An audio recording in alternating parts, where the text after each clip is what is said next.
Hello everyone. आज की class में हम लोग स्टडी करने वाले हैं gravitational potential and gravitational potential energy. इसके अलावा हम लोग बहुत सारे टर्म्स से रूबरू होंगे। वो टर्म्स हैं ग्रेविटेशनल फील्ड इंटेंसिटी। तो आइए एक एक करके हम लोग इसको डिस्कस करते हैं। सबसे पहले हम बात करेंगे gravitational field. What is gravitational field? Gravitational field,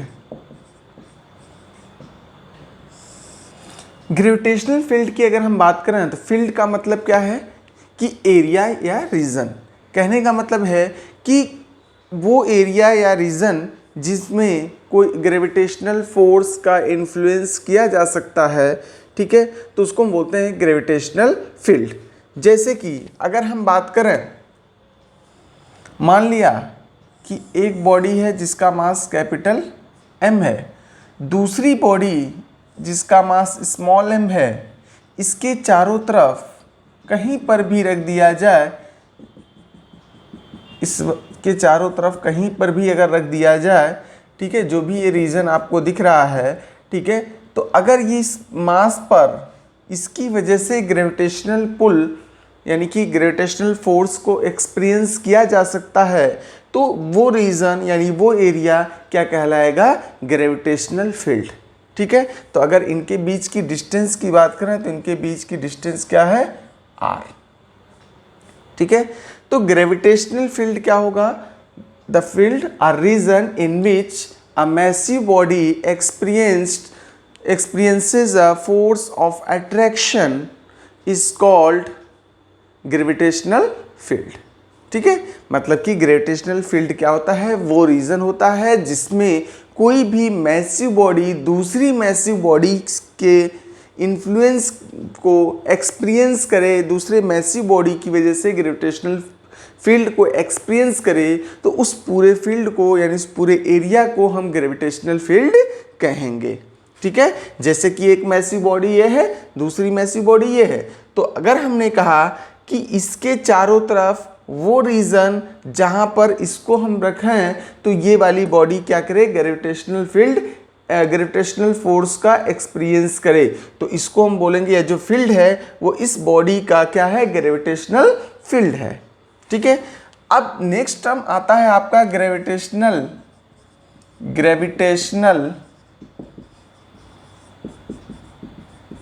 field intensity. Gravitational field intensity. ठीक है, तो बेसिकली यहाँ पे ग्रेविटेशनल फील्ड की बात हमने की थी कि ग्रेविटेशनल फील्ड क्या होता है? किसी मैसिव बॉडी के चारों तरफ का वो रीजन जिसमें कोई दूसरा मैसिव बॉडी जो है ग्रेविटेशनल पुल को एक्सपीरियंस करे, मतलब कि ग्रेविटेशनल फील्ड को या ग्रेविटेशनल फोर्स को एक्सपीरियंस करे। ठीक है, तो वो जो है ग्रेविटेशनल फील्ड कहलाता है। अब उस फील्ड की इंटेंसिटी की अगर बात करें कि वो फील्ड कितना ज़्यादा इंटेंस होगा, कितना ज़्यादा इफेक्टिव होगा, तो उसकी इंटेंसिटी और उसके इफेक्ट को जज करने के लिए जो नया टर्म आता है वो क्या है? Gravitational field intensity. मतलब उसको कैलकुलेट करने के लिए, just for calculation of the gravitational field we use the gravitational field intensity concept. यानी इस कॉन्सेप्ट को हम तभी यूज़ करते हैं, मतलब कि इसका यूज़ करने का जो तरीका है, बेसिकली अगर हम ग्रेविटेशनल फील्ड इंटेंसिटी की बात करें, E of G, gravitational field intensity को हमने क्या डिनोट किया? E of G। ठीक है, E फॉर इंटेंसिटी या इलेक्ट्रिक ग्रेविटेशनल फील्ड, ठीक है, G मतलब ग्रेविटेशनल। ठीक है, तो यहाँ पे ग्रेविटेशनल फील्ड को अगर हम E ऑफ G से रिप्रेजेंट करते हैं तो E ऑफ G होता है force per unit mass. Force per unit mass. ठीक है, अब फोर्स कौन सा? चूंकि ग्रेविटेशनल फील्ड इंटेंसिटी की बात कर रहे हैं तो इसमें जो फोर्स लेंगे वो कौन सा? Gravitational force, that is equal to M upon R square divided by M। जिसको एक्सपीरियंस करना है उसके मास से डिवाइड कर देंगे, या जिसका फील्ड निकालना है वो हमारा ऑप्शन में, मतलब इसमें फॉर्मूले में आना चाहिए। तो जाहिर सी बात है ये हमारा क्या है, एक टेस्ट बॉडी है, ठीक है, यानी कि टेस्ट मैसिव बॉडी है, जिसकी से हम क्या कर सकते हैं, टेस्ट कर रहे हैं कि यहाँ पे कोई ग्रेविटेशनल फील्ड है कि नहीं है, मतलब इसकी वजह से इसके चारों तरफ कोई इन्फ्लुएंस है कि नहीं है, यानी कि दूसरी मैसिव बॉडी जो है फोर्स का एक्सपीरियंस कर रही है कि नहीं कर रही है, ठीक है। तो यहाँ पे क्या आ जाएगा, Gm/r², यानी कि ग्रेविटेशनल फील्ड की वैल्यू आ गई, gravitational field intensity is equal to Gm/r², ठीक है। यानी कि यहां से अगर हम देखें फॉर अर्थ की बात अगर हम करें तो अर्थ के केस में at surface of earth E of G is equal to Gm/r², यहाँ पे क्या जाएगा, G mass of the earth divided by radius of the earth का square, that is equal to G। इसका मतलब क्या होता है कि अर्थ के सरफेस की अगर हम बात करें तो ग्रेविटेशनल फील्ड इंटेंसिटी की बात करेंगे, अर्थ के सरफेस की जो ग्रेविटेशनल फील्ड इंटेंसिटी होती है वो कितनी होती है, G होती है, जिसकी वैल्यू हम 9.8, यानी इसकी वैल्यू जो होती है 9.8 to 10 तक वेरी करती है, यानी कि 9.8 या कहीं पर 10, कहीं पे इनके बीच में मीडियम में हो सकती है, कहीं पे थोड़ी बहुत कम भी हो सकती है, ठीक है। तो इसकी वैल्यू जो ग्रेविटेशनल फील्ड इंटेंसिटी होती है अर्थ के सरफेस पे, अर्थ की जो ग्रेविटेशनल फील्ड इंटेंसिटी होती है वो कितनी होती है, 9.8 to 10 मीटर पर सेकेंड स्क्वायर, यहाँ पे जो भी इसकी वैल्यू आती है वो होती है, क्लियर, यानी कि gravitational acceleration due to gravity के इक्वल होती है। इसके बाद से हम बात करेंगे, ग्रेविटेशनल फील्ड हमारा क्लियर हो गया, ग्रेविटेशनल फील्ड इंटेंसिटी आपको क्लियर हो गई। इसके बाद से हम बात करेंगे gravitational potential. What is gravitational potential, potential की हम बात करेंगे, ग्रेविटेशनल पोटेंशियल क्या चीज होता है, तो आइए देखते हैं।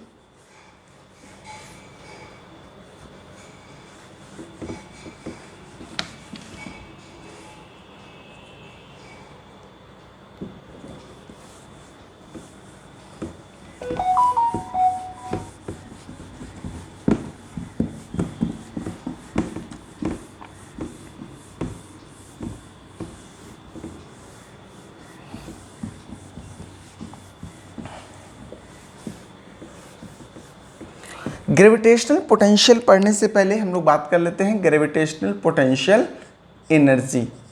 ग्रेविटेशनल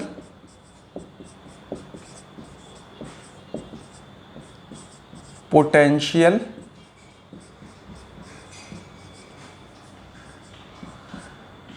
एनर्जी,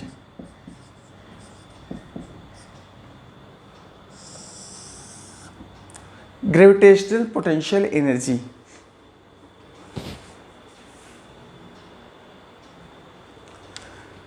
तो बेटा यहाँ पे ग्रेविटेशनल पोटेंशियल एनर्जी की हम बात करें तो ग्रेविटेशनल पोटेंशियल एनर्जी क्या होता है, किसी भी बॉडी को, जैसे ये मान लिया एक कैपिटल M इसका मास है, दूसरी बॉडी हमने लिया स्मॉल m, इनकी बीच की जो डिस्टेंस है सेंटर टू सेंटर उसको हमने ले लिया r, ठीक है। अब ग्रेविटेशनल पोटेंशियल एनर्जी क्या होती है, किसी भी बॉडी को, यूनिट मास बॉडी या कह सकते हैं किसी बॉडी को या किसी मैसिव बॉडी को इन्फिनिटी से किसी ग्रेविटेशनल फील्ड के अंदर ला करके रखने पर उस फील्ड के अगेंस्ट जो वर्क डन करना पड़ता है इसको हम बोलते हैं क्या, ग्रेविटेशनल पोटेंशियल एनर्जी, ठीक है। तो gravitational potential energy is the amount of work done in bringing, amount of work done in against the gravitational field in bringing a massive body from infinity to a point in that field, यानी उस field में किसी भी point पर अगर हमें ला करके रखना हो, जैसे कि अगर मान लो इसका फील्ड क्या है ये, तो अगर इन्फिनिटी से इसको यहाँ से यहाँ, इन्फिनिटी से यहाँ तक लाएंगे तो इधर कोई भी ग्रेविटेशनल फील्ड काम नहीं कर रहा है। तो जब इधर कोई भी ग्रेविटेशनल फील्ड काम नहीं कर रहा है तो इसका मतलब कि इसको कुछ एक्स्ट्रा वर्क डन नहीं करना पड़ेगा, यहाँ से यहाँ तक लाने के लिए कोई भी ग्रेविटेशनल फील्ड के अगेंस्ट कोई वर्क डन नहीं करना पड़ेगा। लेकिन जैसे ही हम यहाँ पर लेकर के आएंगे तो क्या होगा कि इसके अगेंस्ट कुछ ना कुछ वर्क डन करना पड़ेगा, तो इसको हम बोलते हैं ग्रेविटेशनल पोटेंशियल एनर्जी, यानी कि जो भी वर्क डन होगा उसको हम क्या बोलेंगे, ग्रेविटेशनल पोटेंशियल एनर्जी हो कहलाएगी। तो ग्रेविटेशनल पोटेंशियल एनर्जी की अगर हम बात करें, U इज इक्वल टू, ये होगा क्या, F into d x integration infinity to R, infinity से R पोजीशन में, यानी कि यहाँ से इन्फिनिटी वाली पोजीशन ले लिया और वहाँ से R पोजीशन पर ला करके रखने में जो वर्क डन करना पड़ रहा है, ठीक है, इसी को हम क्या बोलेंगे, ग्रेविटेशनल पोटेंशियल एनर्जी, जिसको हम U से डिनोट करते हैं। अब यहाँ पे फोर्स की बात करेंगे तो बेसिकली यहाँ पे देखो फोर्स इज इक्वल टू क्या जाएगा, Gm अपॉन, मान लिया कि x पोजीशन पे, x डिस्टेंस पे रखा गया है तो x square, this is a force, ठीक है। मान लिया कि किसी भी पोजीशन पे, किसी जनरल पॉइंट पर जो ग्रेविटेशनल फोर्स एक्सपीरियंस हो रहा है वो कितना, Gmm अपॉन एक्स स्क्वायर, तो Gmm अपॉन एक्स स्क्वायर यहाँ पे पुट करेंगे तो ये क्या जाएगा, integration of infinity to R Gmm upon x square into d x. अब मालूम है कि Gmm यहाँ पे क्या है, कांस्टेंट है, G भी कांस्टेंट, मास कैपिटल M भी कांस्टेंट, ये भी कांस्टेंट, यानी ये सब कांस्टेंट है। तो एक्स स्क्वायर को हम इंटीग्रेट करेंगे dx के रिस्पेक्ट में, तो इंटीग्रेशन क्या आएगा बेटा, यहाँ पे इंटीग्रेशन आएगा, Gmm को हम बाहर लिख लेते हैं, Gmm इंटीग्रेशन आएगा आपका x की पावर क्या है, -2 हो जाएगा, यानी कि इसको लिख सकते हैं x की पावर -2 dx, इसको ऐसे लिख सकते हैं -2 इंटू डी एक्स का इंटीग्रेशन, तो ये क्या जाएगा, x की पावर -2 + 1 -2 + 1, ठीक है, तो x की पावर -1 अपॉन -1, तो इसको हम लिख सकते हैं क्या, माइनस टाइम्स 1 अपॉन x लिख सकते हैं। लिमिट कहाँ से कहाँ तक लेकर के, इन्फिनिटी से लेकर के r तक, तो ये हो जाएगा आपका क्या, -Gmm, और अगर हम लिमिट यहाँ पे अप्लाई करेंगे तो क्या हो जाएगा, 1 upon R minus 1 upon infinity, तो ये वैल्यू आ जाएगी आपकी क्या, -1 अपॉन इन्फिनिटी क्या हो जाएगा, 0, तो यहाँ पे हो जाएगा -Gmm upon R, that is known as gravitational potential energy. What is this, this is a gravitational potential energy, ये आपका क्या कहलाएगा, ग्रेविटेशनल पोटेंशियल एनर्जी, ठीक है। इसकी यूनिट की बात करेंगे, एसआई यूनिट क्या होगी ग्रेविटेशनल पोटेंशियल एनर्जी की, एसआई यूनिट Gmm, भाई जाहिर सी बात है फोर्स की एसआई यूनिट क्या होती है, जूल, सॉरी न्यूटन, और यहाँ पे dx, न्यूटन मीटर लिखें या फिर सीधे एनर्जी है तो एनर्जी की एसआई यूनिट क्या हो जाएगी, जूल, एसआई यूनिट क्या हो जाएगी, जूल। इसी तरह से अगर हम ग्रेविटेशनल पोटेंशियल फील्ड की बात करें, इलेक्ट्रिक ग्रेविटेशनल फील्ड की बात करेंगे तो ग्रेविटेशनल फील्ड इंटेंसिटी की यूनिट क्या हो जाएगी, ग्रेविटेशनल फील्ड इंटेंसिटी की यूनिट अभी हमारी आई थी क्या, E of G is equal to Gm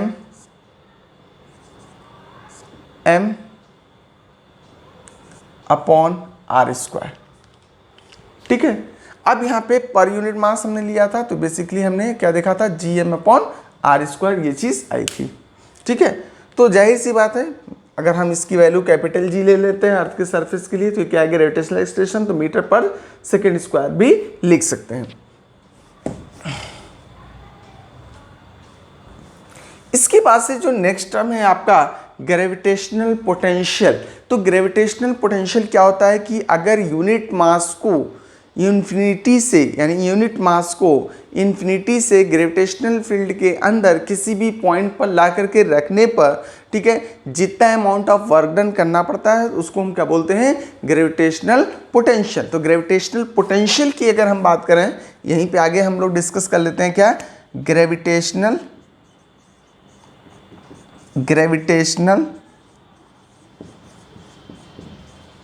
potential.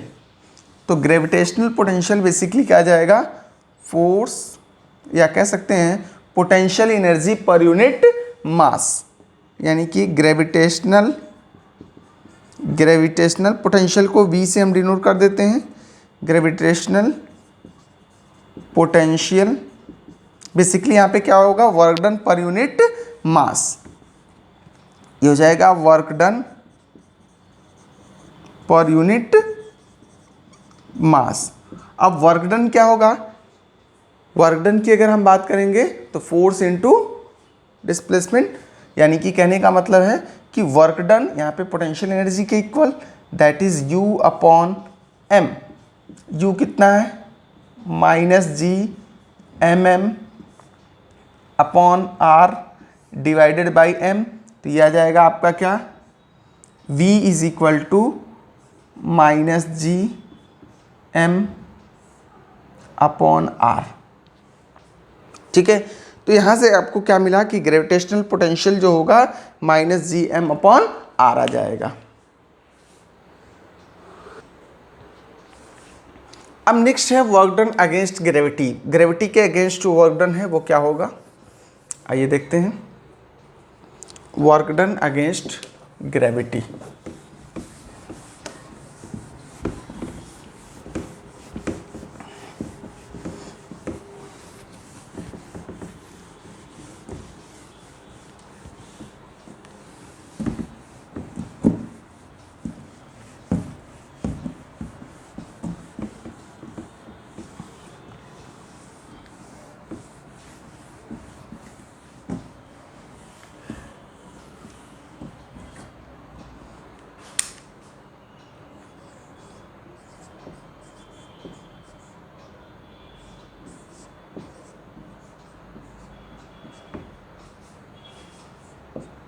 Work done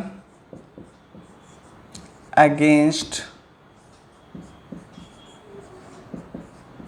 gravity.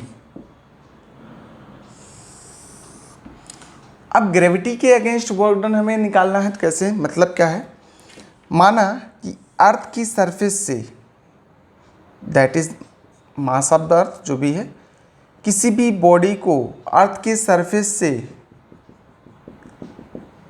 h height तक, कहाँ तक, h हाइट तक ले जाने में कितना वर्क डन करना पड़ेगा। ठीक है, तो अब यहाँ पे बात करेंगे work done against gravity, that is equal to delta U, change in potential. Change in potential का मतलब कि अर्थ के सरफेस पे उसकी पोटेंशियल कितनी है, that is potential energy at surface of earth minus potential energy at height h height पे जो पोटेंशियल एनर्जी होगी, इनका डिफरेंस। ठीक है, ठीक है, तो अब यहां पे क्या आ जाएगा, potential energy at the surface of अर्थ, ये हो जाएगा आपका, मान लिया कि इसका मास क्या है, स्मॉल m, तो Gm अपॉन क्या जाएगा, यहाँ से इसके सेंटर से अगर सरफेस पे देखेंगे that is a radius of the अर्थ, या R सीधे लिख लें तो यहाँ पे हो जाएगा क्या, R। तो Gmm upon R that is the potential energy at the surface of अर्थ, और यहाँ पे क्या जाएगा, हाइट h पर पोटेंशियल एनर्जी क्या हो जाएगी, Gmm upon R plus h। ठीक है, तो R प्लस h पर हम यहाँ पे कैलकुलेट करेंगे। अब इसको फर्दर हम सॉल्व कर लें, इसको क्या ले सकते हैं, Gmm कॉमन है, ले सकते हैं, तो ये हो जाएगा 1 upon R minus 1 upon R plus h। इसमें से अगर हम R कॉमन ले लें तो क्या जाएगा, Gmm अपॉन R, और यहाँ पे क्या जाएगा, 1 अपॉन R अगर हमने कॉमन लिया तो यहाँ बचेगा 1 minus 1 upon R plus H. अब जाहिर सी बात है 1/r, इसमें से r कॉमन लिया तो यानी कि ऊपर हमारा क्या बचेगा, r। ठीक है, इसको फर्दर अगर हम सिंप्लीफाई करेंगे तो ये क्या आ जाएगा, इसी को हम फर्दर सिंप्लीफाई करेंगे, क्या आ जाएगा, G M M upon R. इस r को अगर हम चाहें तो नीचे भी ला सकते हैं, तो नीचे लाएंगे तो क्या आ जाएगा 1 plus H by R, that is 1 minus 1 upon 1 plus H by R. ये वैल्यूज आएंगी। इसको सिंप्लीफाई करने के लिए एक तरीका और भी है। दूसरा तरीका हम ये और क्या कर सकते हैं, यहीं पर एलसीएम ले लें, यानी कि that is W is equal to हो जाएगा आपका G M M R plus H minus R upon R square plus R H. ये भी लिख सकते हैं, तो यहाँ से r और r कैंसिल हो जाएगा, ये आ जाएगा क्या, G M M H upon R square, अगर इसमें से कॉमन ले लेंगे तो क्या जाएगा 1 प्लस एच बाई आर, तो ये आ जाएगा। अब आपको मालूम है कि G M M upon R square क्या होता है, स्मॉल जी। तो सिंस यहाँ पे नोट कर लो, since G M upon R square is equal to G, तो इसके प्लेस पे हम क्या लिख सकते हैं, जी लिख सकते हैं, that will be equal to क्या, और स्मॉल एम ये, तो M G H upon 1 plus H by R. तो यहाँ से आपको वर्क डन क्या मिल गया, वर्क डन को हम क्या लिख सकते हैं, work is equal to M G H upon 1 plus H by R. मतलब कि अर्थ के सरफेस से h हाइट पर अगर हम मूव करेंगे, जो वर्क डन होगा अगेंस्ट द ग्रेविटी वो क्या जाएगा, M G H upon 1 plus H by R. अगर अर्थ की सरफेस की बात करेंगे तो अर्थ के सरफेस पे जो वर्क डन होगा, इनके अर्थ के सरफेस पर ही से मान लिया कि h/2 हाइट पर निकालना हो, या अर्थ के सरफेस से r हाइट पर अगर हम ऊपर ले जा रहे हैं तो h के प्लेस पे क्या लिखेंगे, r। तो यानी कि अर्थ के सरफेस से r हाइट पर ऊपर अगर लेके जाते हैं तो कहने का मतलब है कि ये हमारा क्या है, r। मान लिया r हाइट तक अगर इसको लेके जाते हैं तो ये वर्क डन क्या जाएगा, W is equal to M G H upon 1 plus R by R. R cancel, किया जाएगा तो ये हो जाएगा एम जी एच बाई 2। मतलब कि अर्थ के सरफेस से अर्थ के रेडियस के इक्वल हाइट पर अगर हम लेकर के जाते हैं किसी भी बॉडी को, तो उसकी वजह से जो वर्क डन होगा अगेंस्ट द ग्रेविटी वो क्या आ जाएगा, एम जी एच बाई 2। ठीक है, तो एम जी एच बाई 2 यहाँ से वर्क डन उसकी आ जाएगी। ठीक है, तो यहाँ तक आई थिंक ये कॉन्सेप्ट आपका क्लियर हो गया, वर्क डन अगेंस्ट ग्रेविटी। ठीक, अब आइए कुछ न्यूमेरिकल्स प्रॉब्लम इस पर देख लेते हैं। हालांकि एक चीज़ और जान लीजिए, लास्ट क्लासेस में, प्रीवियर क्लासेस में हम लोगों ने जो है न्यूमेरिकल एग्जाम्पल्स किए थे। ठीक है, I think numerical example number 3 और 4 तक हम लोगों ने कर लिया था। आज जो है न्यूमेरिकल एग्जाम्पल नंबर 5 करेंगे। ठीक है, तो उसी कंटिन्यूएशन में, यानी कि एग्जाम्पल नंबर जो होगा, जो स्टार्टिंग से हम लोग कंटिन्यू कर रहे हैं 1 2 3 5, यानी कि लेक्चर के अकॉर्डिंग। ठीक है, तो उसी तरह से आज भी हम लोग करेंगे, लेकिन आज जो एग्जाम्पल नंबर है वो कौन सा, 5 है। 4 तक हमने कंसीडर कर लिया था, 4 तक प्रीवियस वीडियोस में डिस्कस कर लिया है। ठीक है, तो हर एक टॉपिक पर आपको एग्जाम्पल्स जो भी मिलेंगे ओवरऑल, ताकि आप एक पूरा चैप्टर आप सम अप जब करेंगे तो आपके पास ये आइडिया हो कि हाँ कितने एग्जाम्पल्स इस चैप्टर में कवर हो चुके हैं। ठीक है, तो एग्जाम्पल नंबर 5 की बात आज हम लोग करने वाले हैं। ठीक है, चलिए देखते हैं। देखिए क्वेश्चन ये है आपका, two bodies of masses 10 kg and 1000 kg are at a distance 1 meter apart, at which point on the line joining them will be the gravitational field intensity be 0। gravitational field intensity 0 कब होगा, तो क्या क्या given है आपको, small m ले लिया, मान लो 10 kg, कैपिटल M की वैल्यू क्या है 1000 kg, इनके बीच की जो डिस्टेंस है that is r is equal to 1 metre. ठीक है। अब इस सिचुएशन को थोड़ा सा हम पिक्टोरियल देखते हैं, पिक्चर से देखते हैं, फिगर से देखते हैं। तो ये that is a mass m और ये स्मॉल m, इनको अगर हम ज्वाइन करें तो इनके बीच की जो डिस्टेंस है दैट इज़ 1 मीटर। ठीक है। अब मान लो पूछा जा रहा है कि किस पॉइंट पर, इस लाइन पे किस पॉइंट पर ग्रेविटेशनल फील्ड इंटेंसिटी क्या होगी, 0 होगी। तो मान लो कि ग्रेविटेशनल फील्ड इंटेंसिटी की बात करें, मान लिया यहाँ से x पोजीशन पर, यहाँ से x पोजीशन पर 0 होगी और इधर से अगर हम देखेंगे तो क्या हो जाएगा 1 माइनस x।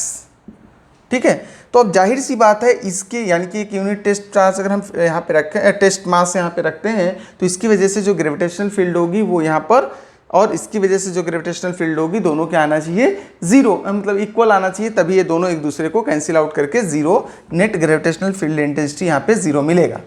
ठीक है। तो इसका मतलब क्या आ जाएगा, ग्रेविटेशनल फील्ड इंटेंसिटी का फार्मूला हमने निकाला था GM अपॉन क्या जाएगा x square, GM upon x square, और इक्वल हो जाएगा किसके, G small m upon 1 minus x का होल स्क्वायर।